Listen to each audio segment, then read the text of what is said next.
Last I heard, he's tracking the syndicate. Yeah, last I heard he was 3 over par. Last I heard, sounded like someone torturing kittens. Last I heard, my gym makes money. I heard 5. You heard wrong. You heard him. Those were his last words. Last I'd heard, he'd been defeated again. Last I heard, Joe coaches women's wrestling. POTUS is a win? Yeah, last I heard. I heard that. Last I heard, he lived around here somewhere.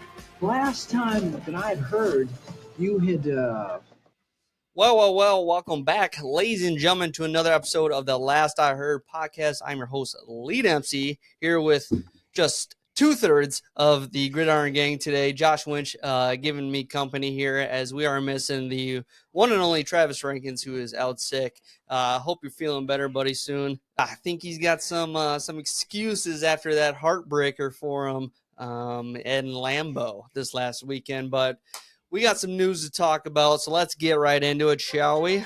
Yes, that is right. We got some news, some injury news, of course, as always, it seems like. Everyone's getting hurt this nowadays. We've got Jonathan Taylor. It looks like he's going to miss a couple games for the Colts.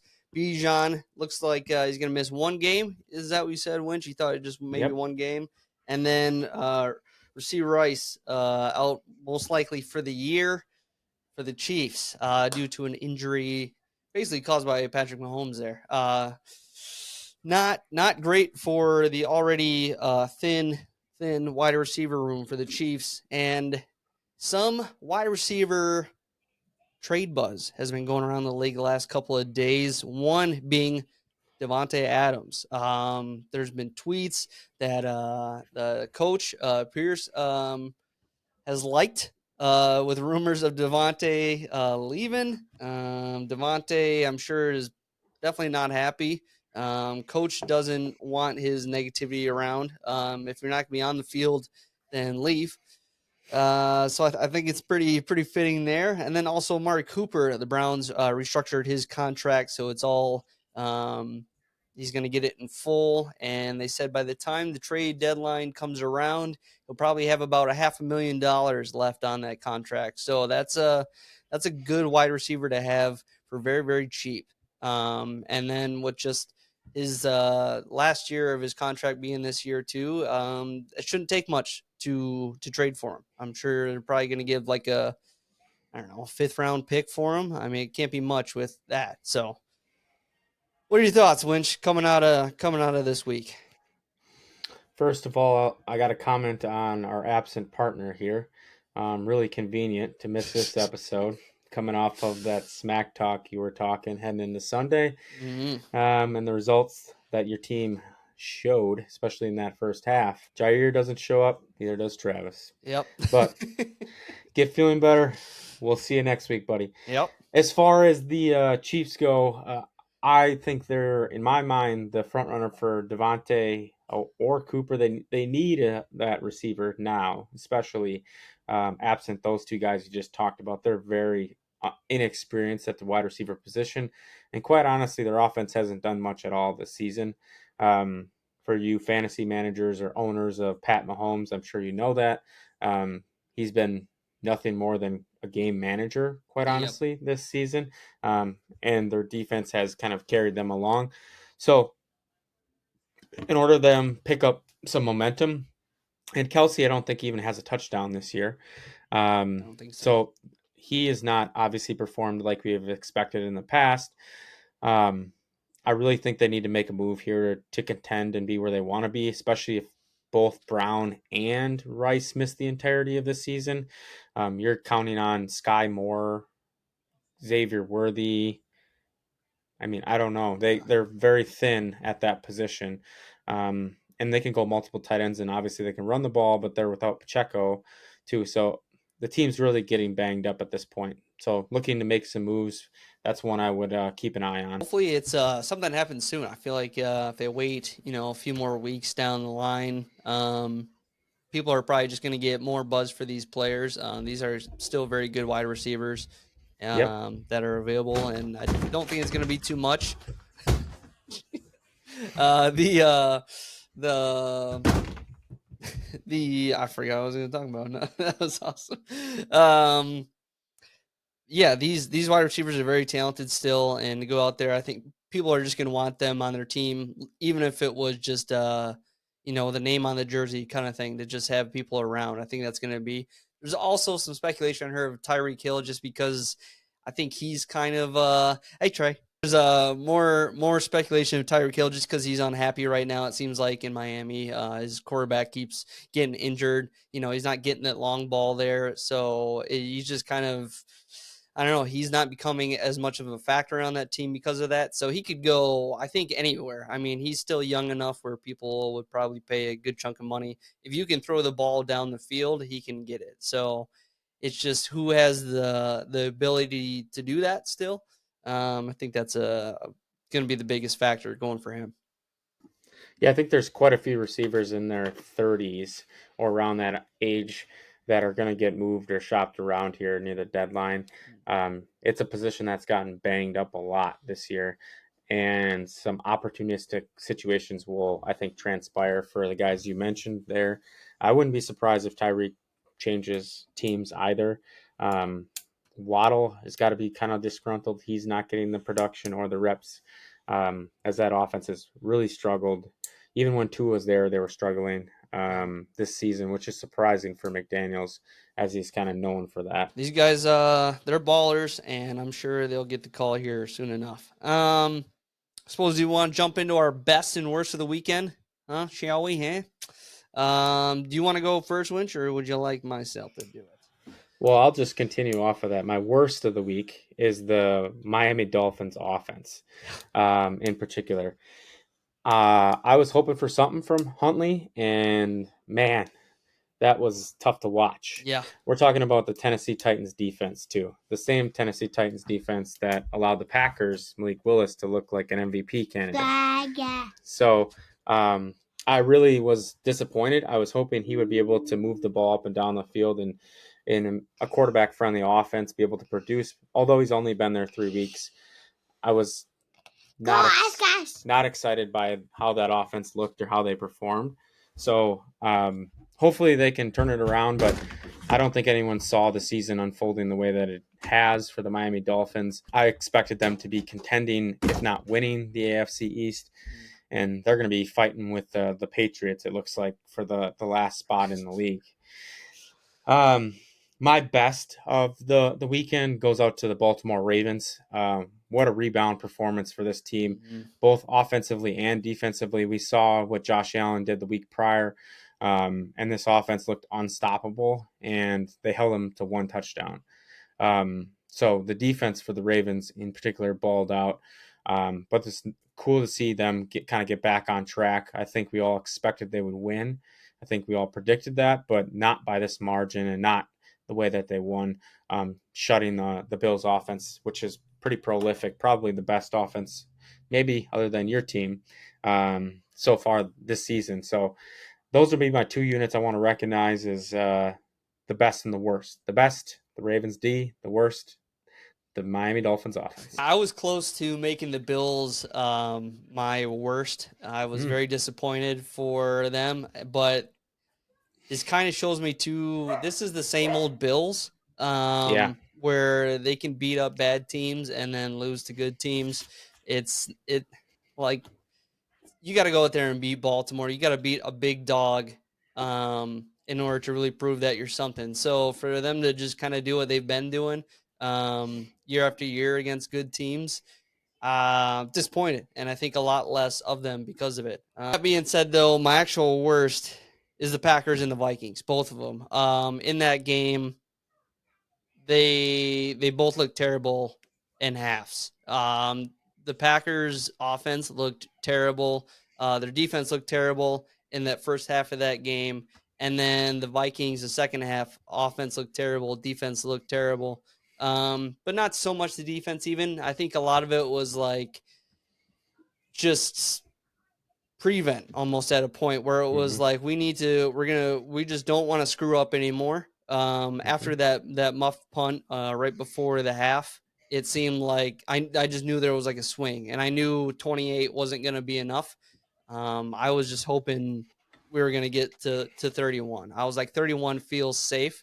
Even it was just after that muff punt, and I was like, we don't have enough. We better not stall out. And they did stall out, but luckily enough, they went down in the fourth quarter, got 3, and it was just enough to win that game. But yeah, I thought it was so unlikely, and everyone was, giving the Vikings their flowers after that first half, and I just knew it wasn't going to be that way. It wasn't going to stay that way. There's no way they were just going to be like 35-3 or something to get the Packers. It's just not going to happen. So Packers came out. LaFleur said after halftime that their plan was to take it little by every play by play. They weren't going to try to go for deep balls, crazy stuff anymore, because they did try that, and Jordan Love threw 3 interceptions that game, like absolutely wild, but threw 4 touchdowns. So it was frustrating to see that as a Vikings fan, that collapse. I don't want to feel like the Colts did against the Vikings just a couple of years ago, where the Vikings had the biggest comeback of all time. That's what it felt like as I was watching that game, just watching us collapse. So I told some Packer fans, some friends of ours, that felt like a loss. That did not feel like a win at all.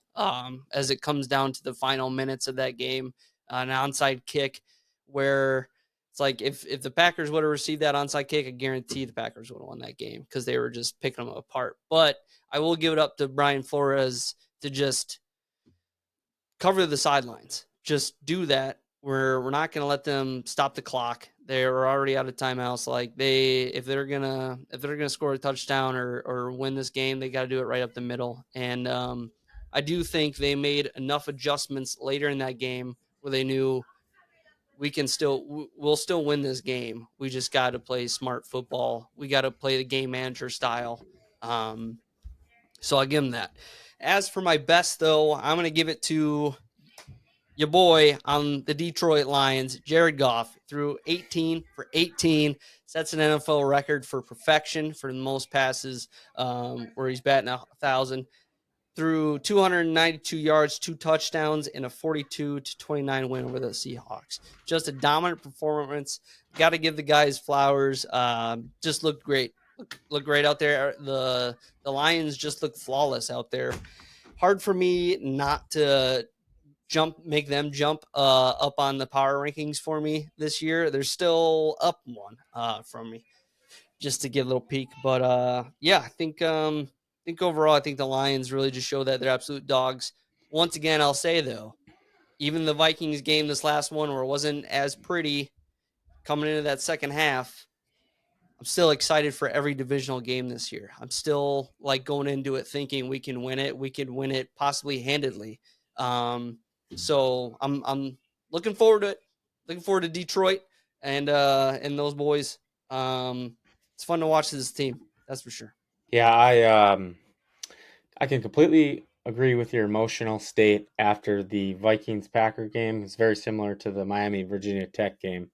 They won the game, but there was a lot of opportunities to make it a much larger margin of victory. And when you have games like that, it can take a lot away from it, and it's better to learn those lessons in winning than it is in defeat. And I think it's cool to say the Vikings are 4-0, and you'd rather be in that situation than 3-1. Yep. So those are sometimes you learn a lot even in wins. And I certainly think there was things that they could clean up. And obviously the Packers' first half was abysmal, but completely agreed. It's awesome to see Goff, a guy who was basically given up on by a franchise, go out and have the performance he did on Monday, catching a touchdown too.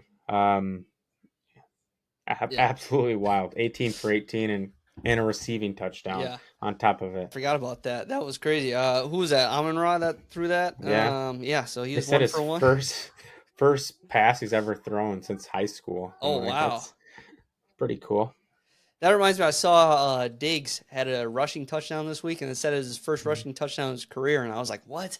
I was like, how is that? Like they didn't put him in some sweep or anything. Yeah, I just figured one of the Vikings plays, but yeah, that's crazy. Everybody gets a first, I guess. But yeah, to touch on your point where it's like these quarterbacks have been written off, like Darnold and even Baker and Goff, and like there's a lot of quarterbacks out there who have gotten a second chance and are doing pretty well with it. And that's pretty cool to see that it's not just the NFL and people being forced to pick these bad quarterbacks or something like that. It's more so the system.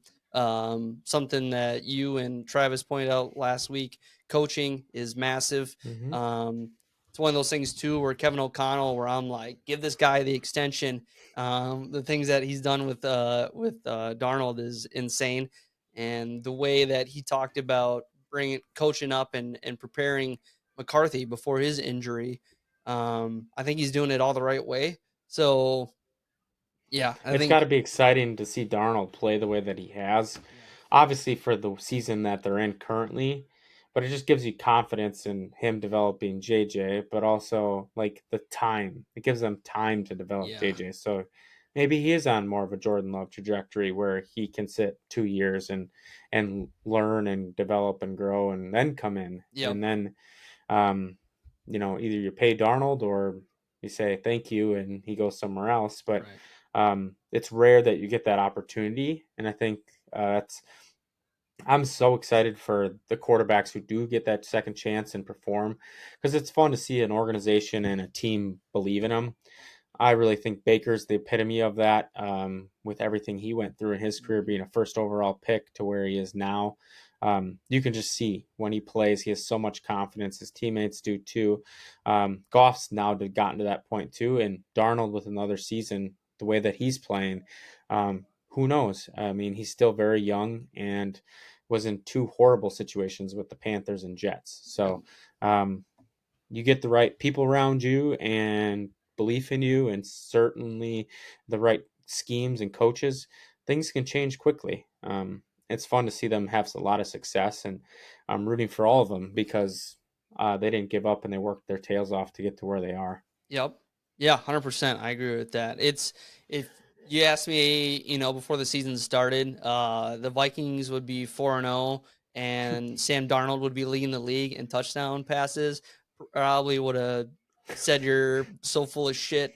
You should check your underpants, because it doesn't seem real. Like he had 9, then 10, then 11, and you're like, oh my God, like what is going on? Like Jordan Addison comes back and once again has a hell of a game against the Packers. Like Addison is a dog against the Packers. And granted, they were out their 2 starting corners were out, but I don't know. I think the game plan, I think that game at the end of the day, like a lot of Packer fans, I think would have thought otherwise, but I think at the end of the day, the Vikings still do win that game, even if it is like best ball against best ball. I think the Vikings still prevail in that, just because of they're adapting and they're playing to their opponent kind of thing. Like when things were looking down and they were 29-3, and that's last 31 minutes of the game or whatever.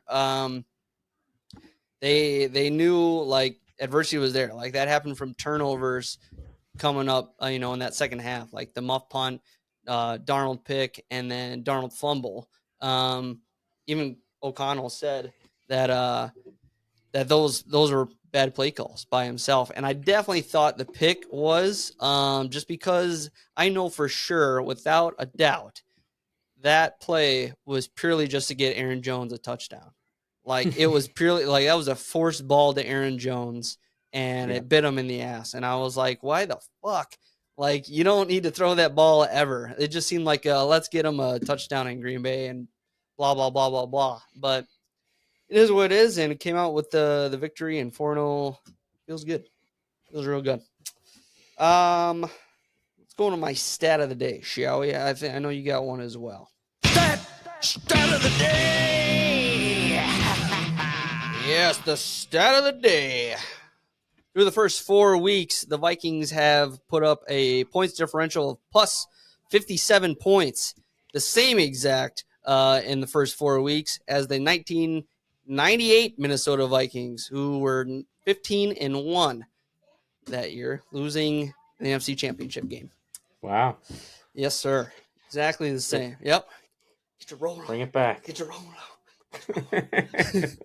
Mr. Dante. Dude, I wanted Travis to be here so I can give him the Randy Moss moon, and I couldn't do it. I was gonna like, yeah. But, Oh, that's fantastic. yeah. Those were some good times. Carter. Carter. What was their running back? 26. Blinken. That's right. That's at my tongue. I always forget that third receiver too. Robert Smith. Robert Smith. Yep. Who's the third receiver too? I always forget his name. He was on the poster where they had 3 deep. Moss, Carter, and what the hell's his name? I have his card. Andre. Was it Andre or something? Anthony Carter? No. Anthony Carter? I don't remember. Not important. But yeah, exciting. Exciting. Reed. Yeah, Reed. It is Reed. Yep. 86. Yep. Yeah, I remember him. Yeah. So yeah, nice, exciting. Got that team. Like Naylor could be on there as well because Naylor last week was his first game without a touchdown. They like that third receiver. They seem to develop them well with Osborne, and they've had a good pedigree before that too. Yeah, like we came into the season thinking Powell was going to be wide receiver 3, and everyone kind of wrote off the Vikings wide receiver room, and I was kind of like, so you got Jefferson, who's arguably the greatest, you got Addison, who's really fucking great, and then just because the third is a question mark, it's like they were at like the bottom of the barrel kind of thing, and I was like, it ain't Powell. Like everyone was like, well, it's Powell, and I'm like, it's not Powell. Like we have 2 other wide receivers that are actually the speed demons of the team, Naylor and I was trying to think of the other one's name today too, but they're both, those 2 are wide receivers 3 and 4 are the speed demons of the room. So yeah, I'm excited for it. Hawkinson should be back probably week 8, they said, which is disappointing for how long that's going to be, but understandably. So, I mean, to think that the Vikings aren't even at their full potential offensively is pretty crazy. It is. Cool to see, my man. Yes, sir. Start to the season. Yep. My stat of the day revolves around, I think Travis ranked his power rankings. I was going to bring this up last week on wins, right? We talked a lot about winning. Yes. Yep. And I think that's the point of football. I'm trying to remember, is to win the game. Yep. Thought the great John Mann said that once upon a time, right? Like the goal is to win the game. Yep. So I don't know. I've just been doing some research and looking at the statistics of the Packers quarterback play this year. So if you guys look into the stats, it's pretty obvious who should be the starter if you care about winning. That's true. Which I don't know. I thought was the point of the game. But Malik Willis, 2-0. 2-0. Jordan Love, 0-2. 1-2. Need I say more? Yeah. I don't know. I'm not sure why the organization hasn't made the move yet, but maybe Travis can explain that next week. Yeah. While why winning isn't the key to football. But I don't know. Packers, you tell me. Yep. What's the move here? Yeah. Do you ship away the quarterback you just paid and let the guy roll that's winning football games, or do you want to lose more? Yep. 100%. I mean, maybe it was just too early to bring Love back. I don't know. I'm really just trying to help stoke the fire. That is everything that Travis has been ranting on since after Sunday, after the game. Oh, yeah. He's been just going off like, no, they definitely should have started Love. It was the right call. Like, he's not, Willis isn't better. Like, he's just freaking out. Yeah, it was fun. It's fun to watch that. But, yeah, and Travis, just to give some kind of flavor from him, I guess, in this episode, he was very much feeling good after that game, though, still. He's like, if it wasn't, for the penalties and the turnovers and what else? Just a bunch of excuses. Talking about how the Packers are really, really won that game. Like, it's nothing. Which, honestly, though, like I said, I think that was some pretty piss poor football, that game, all around. Some great moments and then some really bad moments for both sides. So, anywho, shall we get into some power rankings, shall we? I realized that we got flagged for copyright stuff on our YouTube video, and I'm pretty sure it's because of that song right there. So I was like, I got to stop playing the full thing. You get like 5 seconds of a song or something like that that you can play without being flagged. Yeah, and I was how do they know? They just have something in their algorithm that catches that stuff. It's like Shazam in there, where it's like they just Shazam the whole episode basically, and then so I'm just going to cut that one shorter than I usually do. Power! Yeah. We'll break it up in a segment. Yeah. So yeah, we got some updates to the power rankings here. Number 5. Yeah, we do. Number 5, I've got one that was not on the board up until today. That's your Washington Commanders. Jaden Daniels is an absolute dog, and I think he can do some damage this year. I think they're going to win that division, which the NFC least, yes, because the Eagles are a mess, Cowboys are a mess, and what's that other team? Oh yeah, the Giants. They ain't shit. So yeah, with that being said, I love it. yeah, I think the commies are dogs here. Number 4, dropping a few spots, but I still think they're good.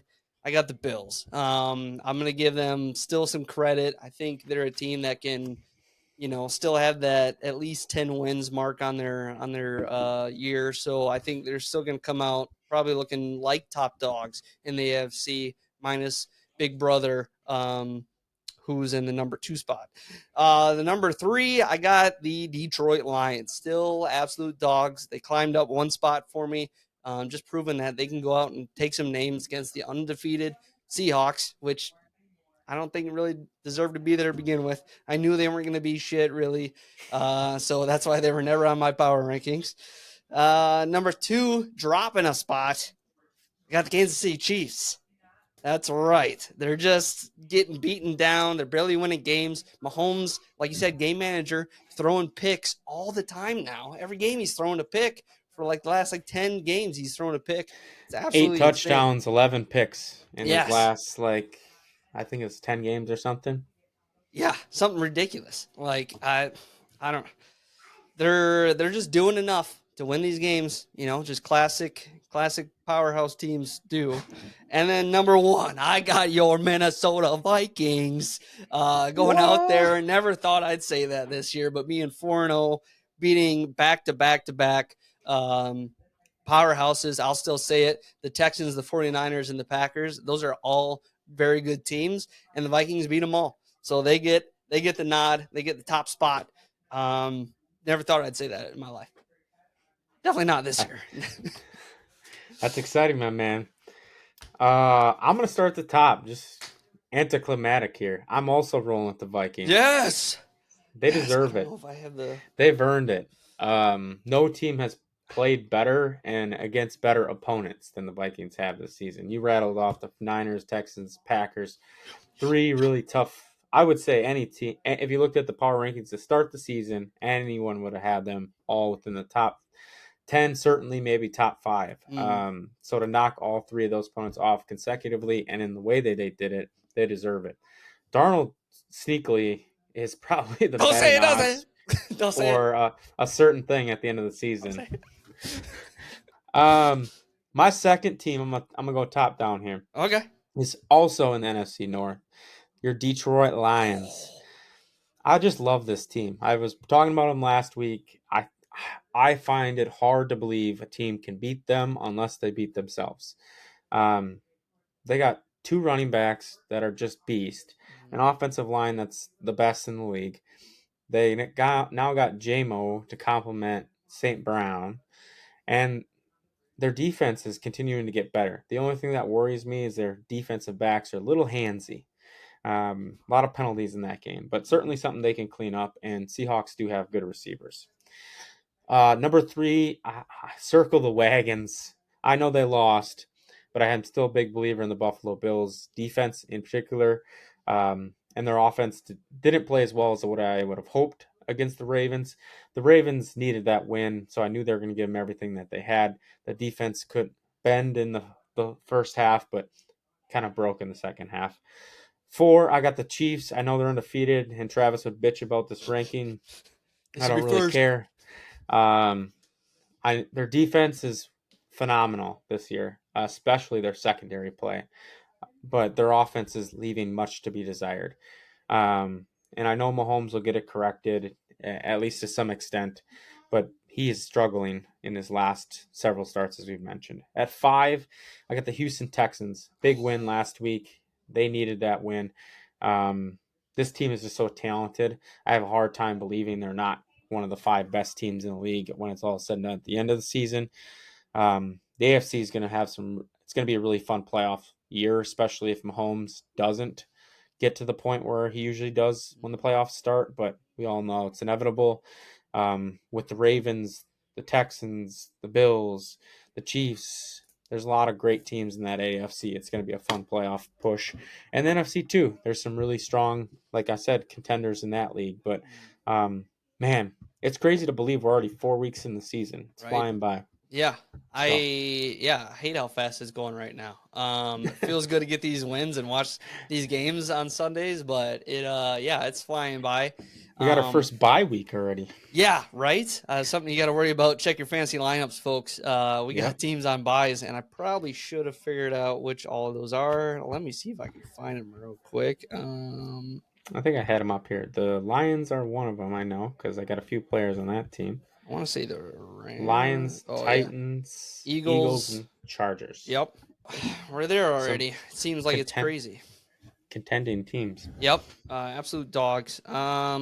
I don't know if I would like to buy this early, but yeah, I don't, especially with these 17 games. Like people, like the players complain about this, and I think it's definitely warranted. Like to go. That's the only reason I would want 18 weeks in a season is because you could get double bye. Yeah, I think that's good. So then the second bye, if you got this one, should be obviously late. Yeah. Like you could rotate then and kind of mix it up a little bit better, but. Yeah, that's what I wonder with, like, if you have 2 buys, do they all kind of, you don't want them to all bunch up at the same time kind of thing? So would it be, like, say there's a mid-season one and then there's what, like, third to last game or something? I don't know. You wouldn't want the last week or the second to last, So I guess it'd be late that enough. Or you go slimmer in a few weeks, but I doubt the NFL would do that. Right. Or, like, weeks 4 through 6, you're only getting 6 games or something a weekend. But yeah, just to add one more would be. I'm sure they're figuring that out. We don't need to do that. They're already. They get paid millions of dollars. Yes, exactly. All right, let's get into our pick'ems update here as well. Gotta pay! Yeah, picks! So pick! Go! You know what I think about it? That one's probably the actual one that I get played on. They didn't tell me that one's a longer one. I just thought of that as that was playing too. I'm like, do they really pick up on the words or they just listen to the beat? Because if that's the beat, you are screwed there, buddy. That's why we're just going to cut them off early and talk over them every time. Yeah. Sam, you can't get me. Yep. Hell no. All right. The pick'ems. So, well, we'll just go ahead and say it. Trav, he suck, fucked up. Man. He messed up. He didn't put in his picks this week. He didn't save them. Like, we do 5 of them on air. Like, you should be able to do the rest of them 2 minutes after the show and then save it. He didn't do that. So none of his picks counted. So I got to go back next week and see, or last week, and see what he said for at least his 5 that we went over. I got to look over it again. And I'll give him whatever points he got there. We decided, Josh and I, a minimum of 3. If he ended up picking 4 right, I know he got 1 wrong. That's the Packers. So he could get 3 with a max of 4 points added to his numbers. But this is a good week for me. This is a good week. I'm at top with 39. Winch, second place solely now with 36. So I got 2 games on you this week. That was a good one. And then, Trav, 28. Possibly 32. So. I should look back. Let's see which ones. If I can guess. You took the Vikes, which we know. Yep. And then did you take the Buccaneers? Was that the one? Or the Ravens? You took the Ravens. No, I didn't take the Ravens. I took the Bills. You guys took the Ravens. I took the Bills. So, yeah. He definitely, minimum he got his, or max he got his 3. Because he definitely got that. Because, we did... I did Packers. I don't know. I can see what league we're in here. Or can I find this? Oh, dang it. This app shows you better. Oh, here we go. All right. So for sure, games that were different. I picked the Vikings. You picked Green Bay. So did Travis. I picked Pittsburgh. You picked Indianapolis. So you got that one over me. I pick the Bengals. You pick Carolina. What else we got here? I picked Tennessee. You picked Miami. First time I didn't pick the Bengals all year. They actually win. Yeah, I figured that was one of those where like they needed to respond and get a win already, and it worked out. I was actually pretty nervous those last two games. I almost switched the Titans and the Dolphins around. Because who'd you have in that? I picked the Titans, and you picked you picked Miami. I almost switched it to Miami because I thought Huntley was going to do way better, and I'm glad I didn't because that's a good pick. Yeah, that's a good pick. All right, so for week 5, let's get into those picks now, shall we? We shall. First game we got on the docket here, we got the Tampa Bay Buccaneers in Atlanta against the Falcons on Thursday Night Football. Cousins doing all right in prime time as of recently. It's in Atlanta. Tough spot. Buccaneers looking good, but without Bijan, I'm like, I think Algier still gets the job done. I think Pitts has a bounce back game. He was absolutely a no-show last week. I think the Falcons can pull this one off at home. So I'm going to give the Falcons the edge here. I'm going to go 23-17 over the Bucs. I am going the opposite. Oh. So hopefully I can make one up here. I'm going the Buccaneers in Atlanta. A higher scoring game here. Okay. 31-28. I think we go back and forth on a lot of touchdowns. Buccaneers get a chance to kick a game-winning field goal and send the Falcons to a losing record, which would put the Buccaneers, I believe, at 4-1. Yes, it would. Yes. So one of the surprise teams so far this year with how they've been playing. I think it continues, and they get the road win here. I love it. Next game we got on the docket here. Oh, I'm still on week 4 of my notes. We got the Jets at the Vikings. This is the UK game, first one of the season. So get up early, folks. We got 8:30 in the morning. I am gonna get coffee. Yep, get a cup of coffee. Make some eggs and bacon. We'll see. I don't know. We're gonna treat myself, right? We're gonna get up early, watch football. This is great. I love when you can just spend all day watching football. It's fantastic. The Vikings are just too good right now. Too good. They do well in the UK. Let me just say that too. I don't know the exact record off the top of my head, but I don't think they've lost in the UK, if I recall correctly. And the New York Jets still kind of stink. They lost to the Broncos, who I think stink. And Rodgers isn't going to be able to hold up against this Minnesota defense. He knows Harrison Smith has picked him off twice in his career. He's sneaky. He's still the GOAT. Just kidding, but he's still really freaking good.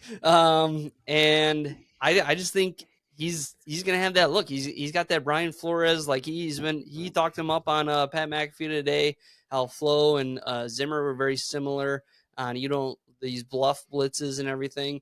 So I'm very excited for this game, and I'm gonna kind of go with the pattern that has happened in these games here. I'm going to give the Vikings a good edge here. They get up early and they stay up. They've only been down for 3 minutes total on the season so far out of 200 something minutes. I'm going to say the Vikings win this game 33-17. I want to say that. I might say, no, I'm going to do 13. To 13. Damn. Yep. Win by 20. Yes, sir. You have to bet the spread on that one. Yes, sir.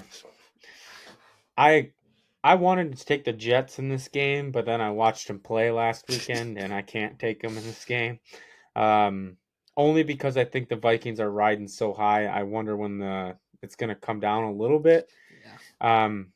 But I don't think this is the game. After watching the Jets play last week, what was it, 10-9? I mean, that game was just embarrassing to watch for the NFL. I don't know. I thought Rodgers inserted into the Jets lineup would make him a little more prolific, and it certainly hasn't looked that way.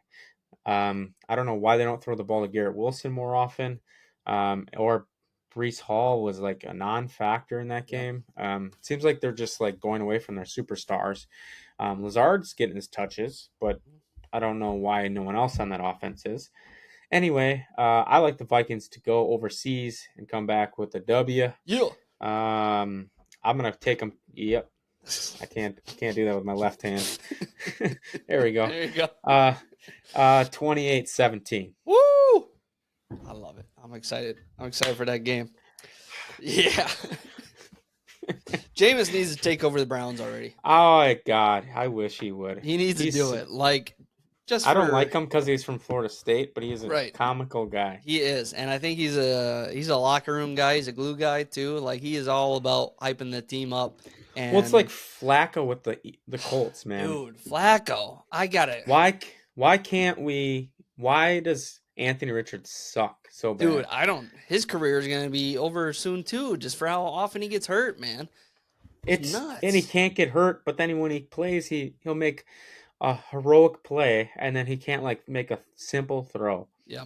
And it's like, man, consistency is the key in the NFL. Look at Flacco. Not flashy, not pretty, but the guy just wins, makes beautiful throws, finds the open guy. Like, why can't you do that? You watch this guy every day in practice, or maybe you don't. Or maybe you're taking the approach of watching a blank DVD like the Raiders. Yeah. Jamarcus, there we go. Yep.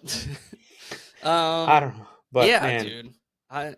That's another one to add to the list where it was like almost this resurgence of the quarterback. Yeah. It's Flacco, like last year when he came in for Deshaun Watson and played well, went to the playoffs, and you know, like it didn't work out then, but like that guy should probably start somewhere, you know, at this point. Like, he just seems too solid.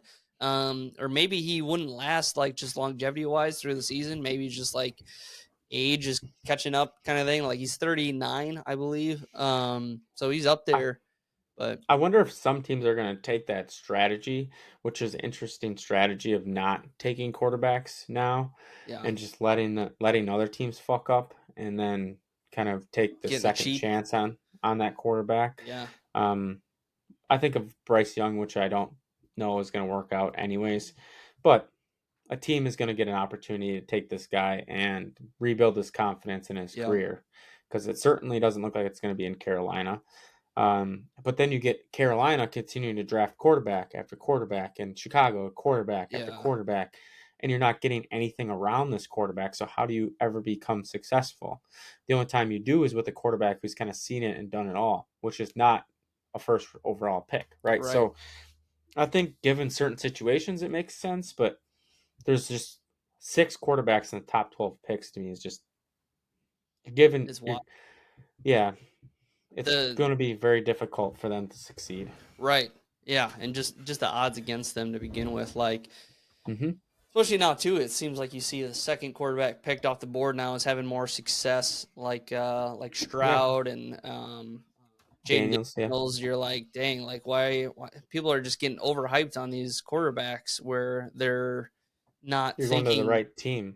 And situation. Yep. So it's, I don't know. It's interesting. That's to say the least. Next game we got up here is the Ravens at the Bengals.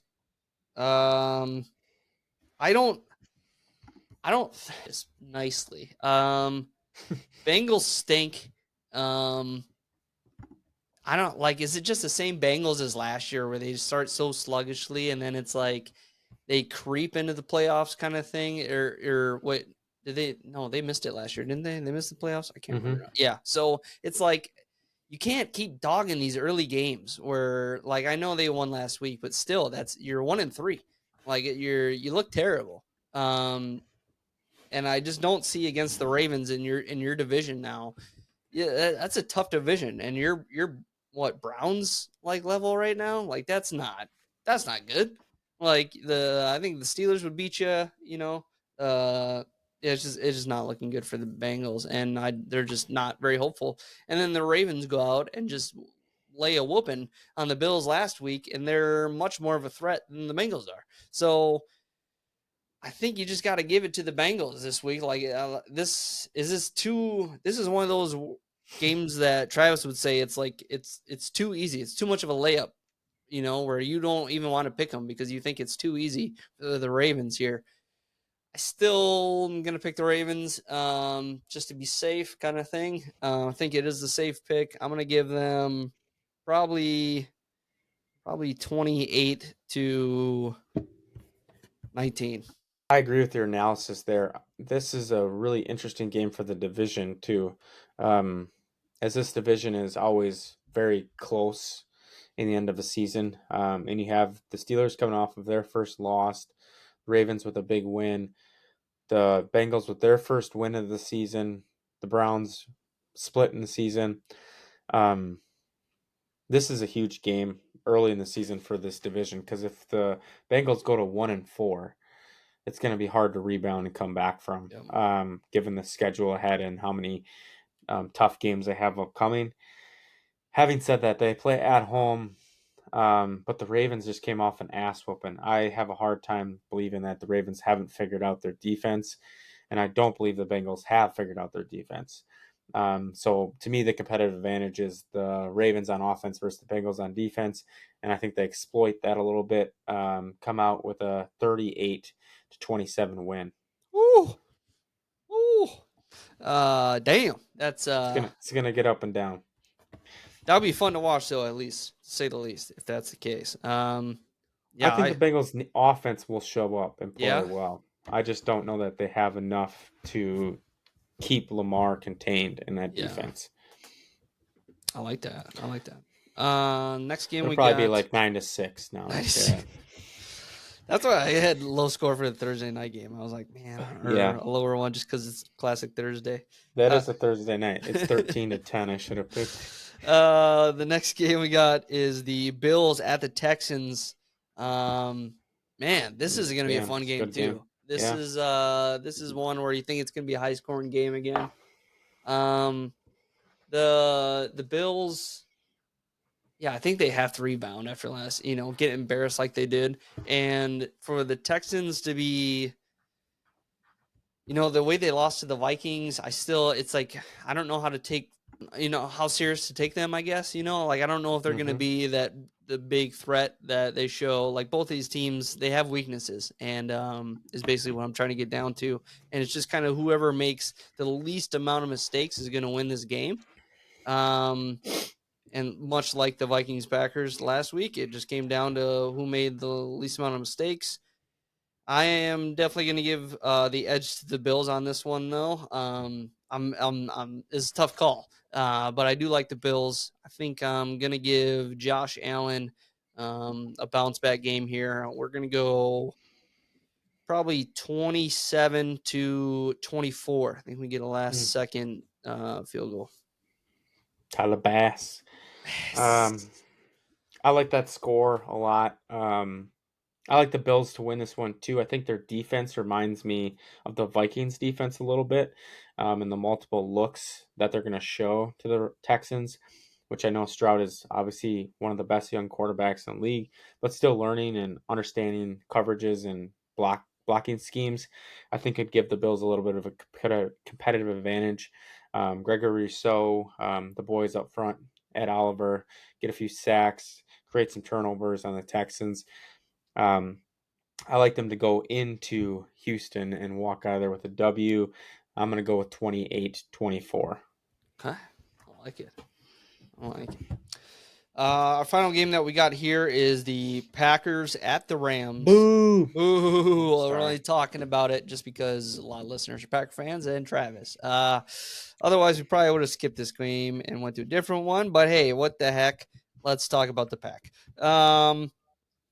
The Packers, I think the Packers win this one just because of the Rams kind of being as beat up as they are right now. They just can't respond in games as well as they did with like Cooper Kupp and Puka on the field. Like they're just thin at the wide receiver position. So it's just going to be the Kyren Williams show all day there. The Packers do give up, I think, a lot of yards, rushing yards in games too. So I do see, Kyren kind of being the end all be all here. It's going to just ride on his shoulders, whether or not the Rams can do anything against them. I'm going to give them 2 touchdowns though in this game.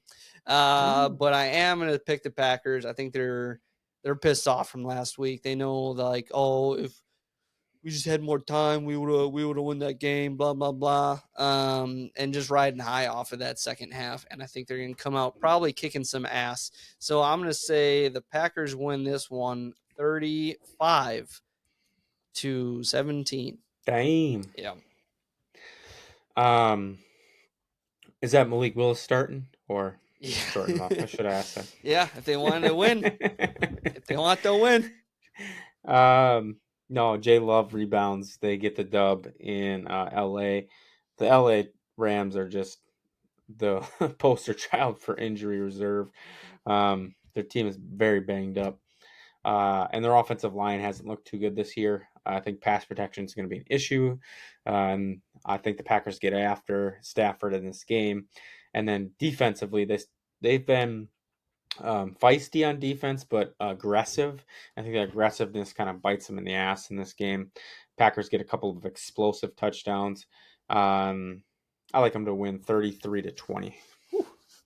Yeah, we got some big numbers on these.